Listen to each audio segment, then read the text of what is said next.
Fíjense, vamos a, a destacar la importancia aquí. Déjenme salirme una vez del...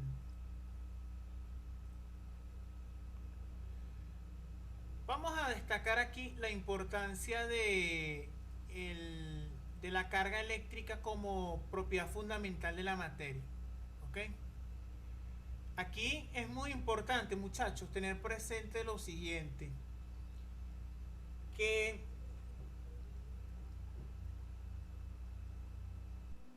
la materia como tal se compone de átomos y estos a su vez eh, tienen partículas elementales en su interior. Ahora, ¿qué significa trabajar con carga eléctrica? Fíjense. La carga eléctrica, que es la carga fundamental o la partícula que conforma el átomo, se caracteriza por lo siguiente, fíjense. Primero, es la parte fundamental de la materia.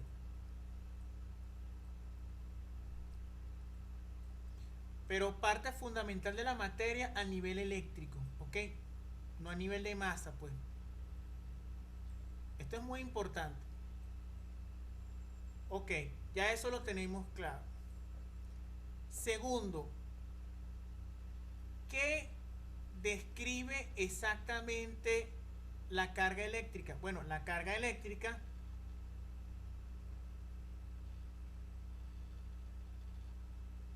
permite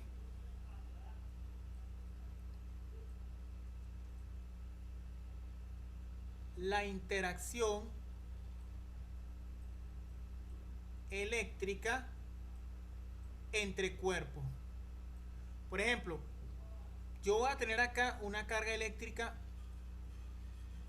Q mayor que 0, mayor, ojo, y otra carga eléctrica Q menor que 0. Yo voy a colocar aquí Q2 y Q1. Entonces fíjense, ahí tengo dos cargas de signos contrarios. Una de esas cargas la coloco aquí y la otra carga la coloco acá.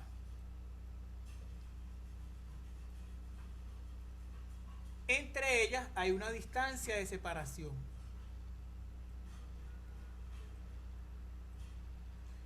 Aquí lo importante, muchachos, es lo siguiente. Nosotros vimos en Física 1 que la fuerza de atracción implicaba un movimiento del cuerpo en cuestión.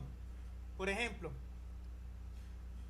la segunda ley de Newton, vamos a escribirlo de una forma básica. Obviamente esto no está bien por una cuestión lógica. Establecía que el cambio de posición o del estado cinemático del objeto implicaba un movimiento a consecuencia de una causa, ¿sí? Esa causa es la fuerza. Ojo, tú podrías tener movimiento de un vehículo en ausencia de fuerza. Eso es importantísimo, ¿ok? Recordemos que en el movimiento rectilíneo uniforme, la ausencia de fuerza no implica que el objeto permanezca en reposo. Acuérdense que en el movimiento rectilíneo uniforme, la aceleración es cero. Y que la aceleración sea cero implica que la velocidad es constante. Y si la velocidad es constante, implica que un carro puede moverse del punto A al punto B con la misma velocidad. Entonces, ¿el vehículo está en movimiento? Sí. ¿Sobre el vehículo actúa una fuerza? No. Porque la velocidad es constante. Entonces, el concepto de fuerza va más allá de M por A. El concepto de fuerza implica medida cuantitativa de la interacción mecánica de cuerpos materiales. Y como consecuencia de esa interacción entre cuerpos materiales, puede existir un cambio del estado cinemático de la partícula en cuestión. puede provocar ese movimiento o esa medida cuantitativa una deformación del objeto? Sí, sí, es posible. ¿Ok? Por ejemplo, cuando tú estiras un resorte y ese resorte alcanza su límite de elasticidad, a medida que aplica la fuerza, el resorte va a llegar un momento que no va a recuperar su eh, elongación natural, su longitud natural, porque ya lo deformaste. Entonces aplicaste una fuerza y esa fuerza este, es mayor de lo que la propiedad como tal del objeto puede soportar. O sea, ahí pasó de la elasticidad a la plasticidad, pues a la propia deformación. Pues. Bueno, en este caso, nosotros por los momentos no vamos a trabajar cargas en movimiento. Las cargas en movimiento estaríamos ya hablando de electrodinámica. Sin embargo, a pesar de que estas dos cargas estén fijas, sí hay una fuerza. Una fuerza. Una fuerza del tipo eléctrico. ¿Ok? Entonces, esa fuerza del tipo eléctrico tiene dos características importantísimas. Primero, puede ser de atracción y repulsión. Eso va a ser en función del signo de las cargas. Y también es proporcional al cuadrado de la distancia. Bueno, al inverso del cuadrado de la distancia. Ahora, esa noción de cargas separadas a una distancia y que entre ellas hay una fuerza, no es distinto al modelo del átomo y al modelo planetario que rige el sistema solar. ¿Por qué? Porque este ejemplo que está acá, que uno puede decir que es muy abstracto, en la realidad existe cuando en vez de considerar cargas eléctricas consideras masas. Por ejemplo, aquí está la masa de la luna o la luna y aquí tienes a la Tierra. Entre ellas hay una distancia de separación, unos 384.000 kilómetros.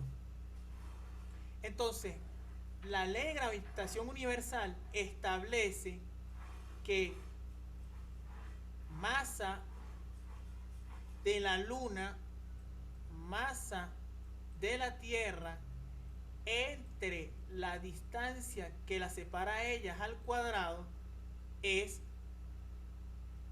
la magnitud que me genera una interacción entre la Tierra y la Luna. Claro, todo eso está multiplicado por una constante. ¿Ok? Entonces, observo, ok, hay una fuerza de atracción entre la Tierra y la Luna. ¿Cómo sé que existe esa fuerza de atracción? Bueno, porque resulta que en el numerador se encuentran la propiedad de inercia o la propiedad de la materia que conforma cada cuerpo, la masa. Entonces, la masa de la Luna tiene un valor, la masa de la Tierra tiene otro valor. Si yo disminuyo la masa de la Luna y mantengo la misma distancia, la fuerza de atracción entre la Tierra y la Luna disminuye. Si hago lo mismo con la Tierra, disminuyo la masa de la Tierra, pero dejo la masa de la Luna constante y la distancia que la separa la dejo constante, disminuye la fuerza de atracción entre los dos. Ahora, ¿cómo puedo garantizar la fuerza de atracción en cuanto a un incremento? De dos formas. O que disminuyas la distancia entre ellas. Ojo, disminuir la distancia implica un aumento de la fuerza, o simplemente aumentar la masa de los dos cuerpos celestes, o de la Tierra o de la Luna, o simultáneamente. ¿Ok? Entonces, el modelo o o digámoslo de esta forma, la ley de gravitación universal establece que es posible solamente la atracción entre cuerpos. ¿Por qué? Porque se entiende que la masa es una cantidad positiva, al igual que en este caso la distancia, porque la distancia estaría al cuadrado. ¿Ok? Ahora, yo puedo determinar fuerzas o vector fuerzas en sentido contrario, sí, por la tercera ley de Newton, acción y reacción. Entonces, hay una fuerza que ejerce la Tierra sobre la Luna en esta dirección y hay una réplica de la Luna hacia la Tierra. Entonces, si de derecha a izquierda es negativo y de izquierda a derecha es positivo, entonces aquí pueden ver que existen dos fuerzas que se cancelan en pares. Pero existe fuerza, ¿ok? Y eso es importante. Existen fuerzas. No hay una fuerza que provoque un movimiento del cuerpo, eso es cierto, pero eso no significa que no haya fuerza, ¿ok? Pero en el caso de nosotros, sí existe la posibilidad de atracción y repulsión porque tenemos o cargas positivas o cargas negativas. Aquí tenemos entonces un producto mucho más amplio. ¿Por qué? Porque en el caso de la fuerza gravitatoria o de la ley de gravitación universal,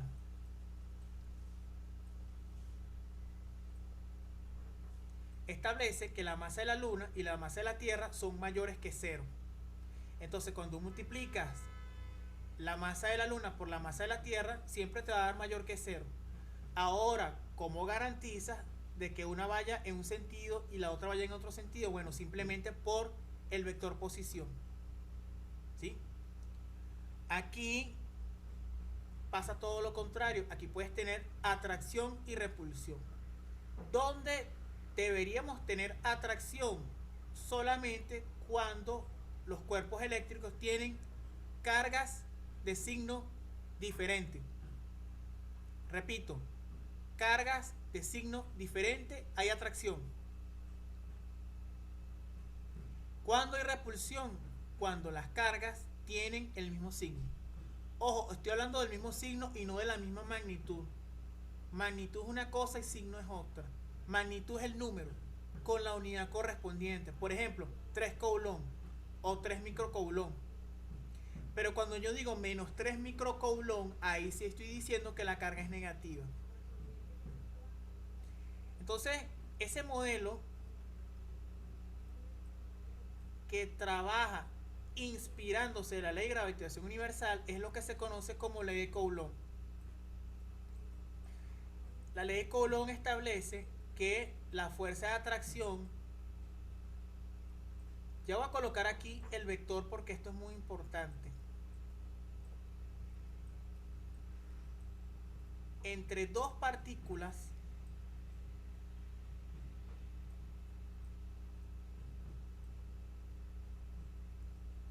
se escribe así.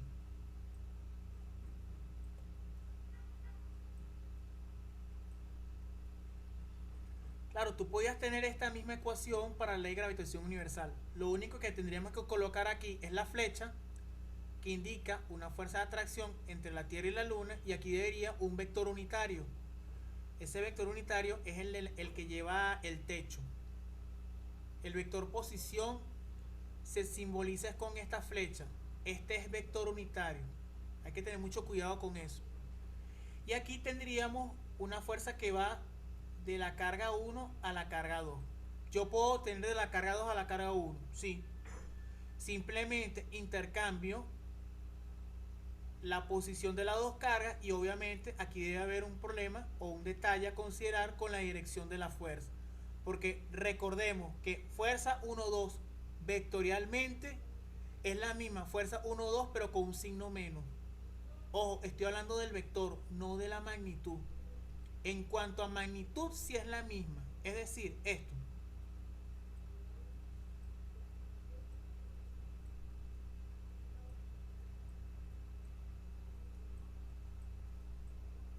Esto sí es verdad.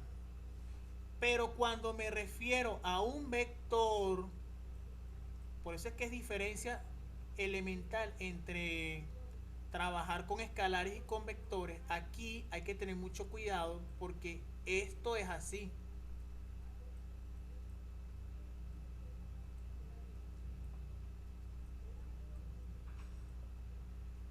¿Ok?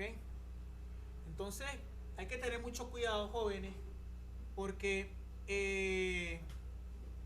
la fuerza 1,2 es igual a la fuerza 2,1 si son escalares, que es lo que estoy señalando acá. Pero cuando me refiera al par de acción y reacción producto a la tercera ley de Newton, esta es la tercera ley de Newton,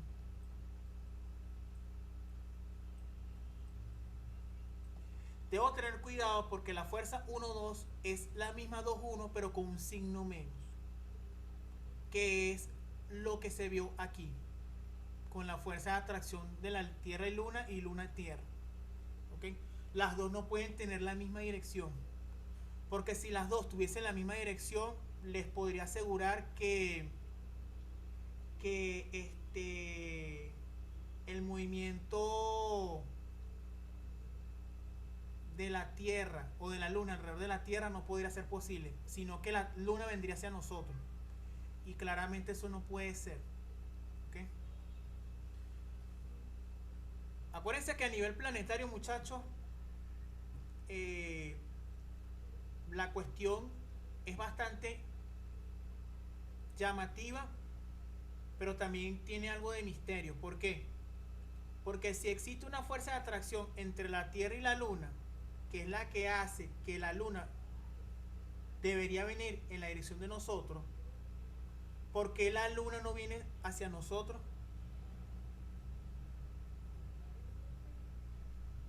Entonces allí uno tiene que pensar, oye, si hay una fuerza de atracción entre la Tierra y la Luna, y obviamente la Tierra es un cuerpo más grande, va a buscar atraer al cuerpo más pequeño que la Luna. Pero ¿por qué la Luna no viene hacia nosotros? Bueno, gracias al movimiento que hace la Luna alrededor de la Tierra,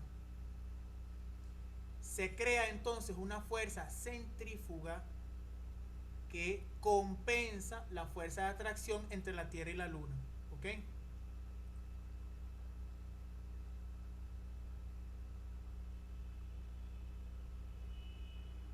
Sí, es eso mismo, Juan.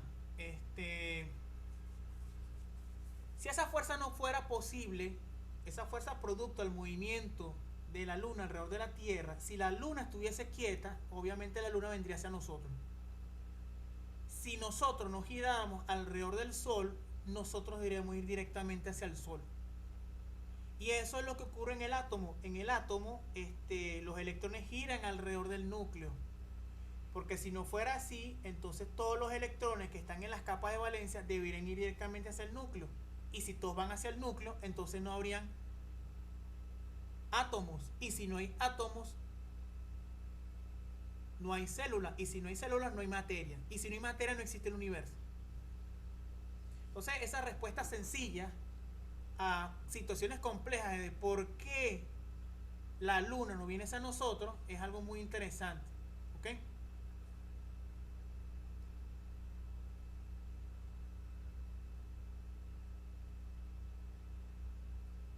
Es algo parecido. Es algo parecido a lo que estás comentando ahí.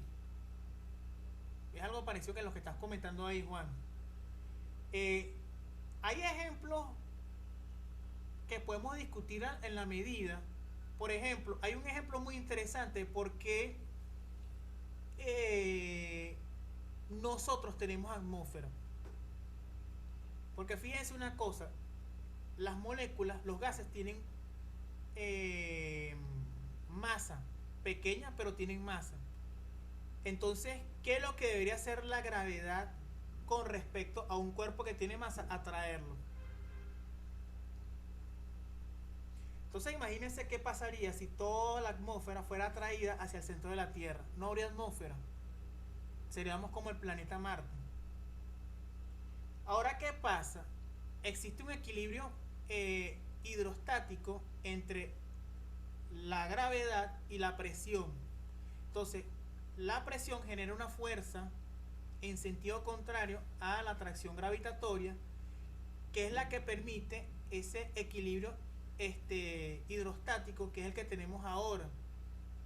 Entonces, una estrella cuando va a morir, cualquier cuerpo celeste, resulta que va contrayendo su atmósfera o va contrayendo su masa, porque va a llegar un momento en donde la gravedad va a ser mayor que la fuerza que mantiene el cuerpo en la dirección indicada. Entonces, cuando eso ocurre, el cuerpo colapsa.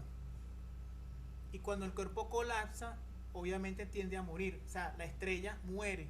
Que eso es lo que va a ocurrir con el Sol.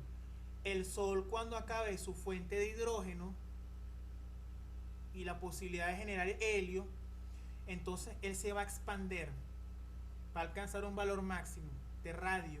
Después, a medida que vaya consumiendo sus últimos millones o toneladas de gas, entonces ella va a ir cediendo a la gravedad. Entonces, cuando cede a la gravedad, el cuerpo se hace más pequeño, más pequeño, más pequeño, hasta llegar a un punto en donde no hay un retorno. Y es allí donde la estrella muere. Eso es lo que ocurre con los cuerpos celestes. ¿Okay? Entonces, fíjense que el equilibrio está presente en todos lados, tanto para mantener la atmósfera que tenemos en el planeta, como para evitar que la luna no venga hacia nosotros o nosotros ir directamente hacia el sol, pues. Bueno, y los demás cuerpos celestes, pues. Porque si la Tierra va hacia el sol, y bueno, imagínense Marte, Venus, Mercurio. Venus y Mercurio son los primeros. Y Marte vendría siendo después de nosotros. Entonces, es una cuestión interesante, pues. Entonces, otra cosa que quería comentarles en este tiempo es lo siguiente, fíjense. Vamos a...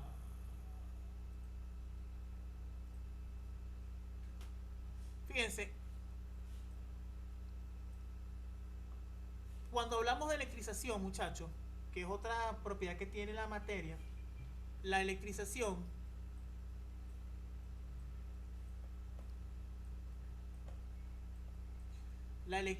de cuerpos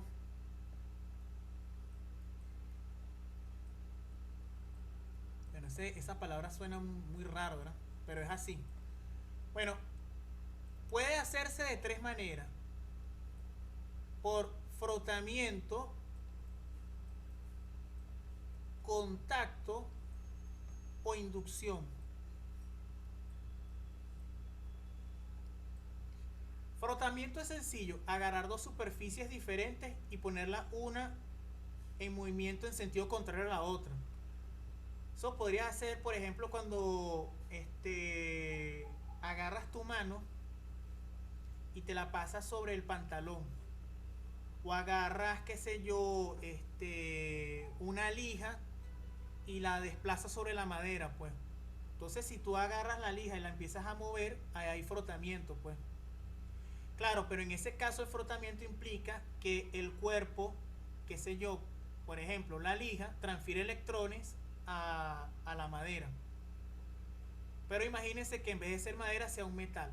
Entonces, la idea de frotamiento es que sean dos superficies diferentes que estén en contacto, las muevas de manera, una en sentido contrario a la otra, pero que las dos superficies estén en contacto y una de ellas transfiera electrones a la otra. Eso es por frotamiento. Por contacto es, por ejemplo, una situación así. Imagínense que aquí tengas una esfera con carga Q y esta esfera que está acá tiene carga 0. Esta es, vamos a ponerla mayor que 0. Y agarras un cable y conectas de esta a esta. ¿Qué es lo que va a ocurrir? Bueno, va a ocurrir lo siguiente. Aquí va a haber una carga menor que la carga inicial. Vamos a poner aquí esto como Q sub 0. Y acá, al haberse conectado, va a haber una carga 2, voy a poner aquí 1, distinta a 0. Ojo, estoy colocando distinta porque no sé qué signo tiene. Puede ser una carga, bueno, aquí estoy colocando mayor que 0. Bueno, aquí puede ser carga positiva, carga positiva. Lo que no va a ocurrir es que si la esfera que está cargada es positiva, cuando le transfiera carga eléctrica a la otra, cambie de signo. Eso no es posible. O sea, si aquí por ejemplo tengo 3 microcoulomb, entonces cuando las pongo en contacto, se va a distribuir los 3 microcoulomb entre las dos cargas, entre las dos esferas. ¿Okay? No va a haber cambio de signo, eso es importante. No va a haber cambio de signo. Solamente va a haber una distribución. Y esa distribución de carga va a durar el tiempo que ambas estén conectadas. ¿Ok? Pero cuando me refiero a inducción, ahí es complicado. ¿Por qué? Porque en la inducción, por ejemplo, tengo una barra que está descargada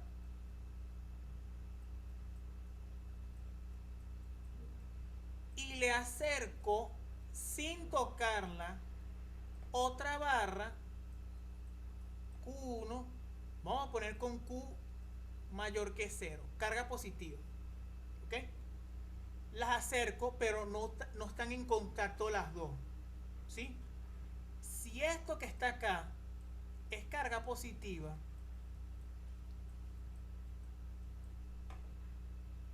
lo que va a ocurrir es lo siguiente. El mismo sistema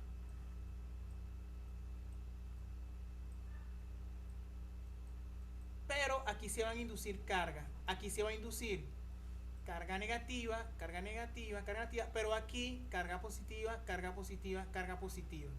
¿Ok? Se va a crear como una especie de dipolo momentáneo. Digámoslo así, de esta forma, un dipolo eléctrico. De un lado vas a tener carga positiva, del otro lado vas a tener carga negativa. ¿Cuánto tiempo va a durar ese dipolo? El tiempo que estén en inducción o en ese contacto indirecto la barra cargada con la otra. Cuando yo retire la barra esta que está acá, ¿qué es lo que va a ocurrir? Va a pasar esto nuevamente. Las cargas positivas cancelan a las cargas negativas y esto nuevamente va a permanecer neutro. ¿Qué se puede entender por inducción? Bueno, inducción es una orden. Yo te doy una orden y tú la cumples. Bueno, precisamente pasa eso. Acercas la barra, momentáneamente se crea un dipolo eléctrico. De un lado tienes carga positiva, del otro lado tienes carga negativa. Si retiro la barra, ¿qué va a ocurrir? La barra de la izquierda va a quedar neutra, es decir, cero. ¿Ok? Entonces, ya de aquí tenemos precisamente los tres tipos de interacción de electrización: frotamiento, contacto e inducción. ¿Ok?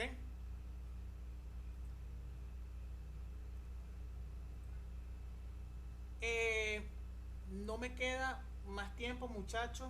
Tengo que coordinar con ustedes una sesión pero eso va a ser por Telegram, para aclarar las dudas y mandarles los ejercicios propuestos. ¿Ok? Eh, Vean el blog, en el blog están los videos. Eh, yo me comunicaré con ustedes más tarde para hablar por Telegram. ¿Ok? Bueno, les deseo a ustedes un feliz día y estaremos en contacto por las redes. ¿Ok?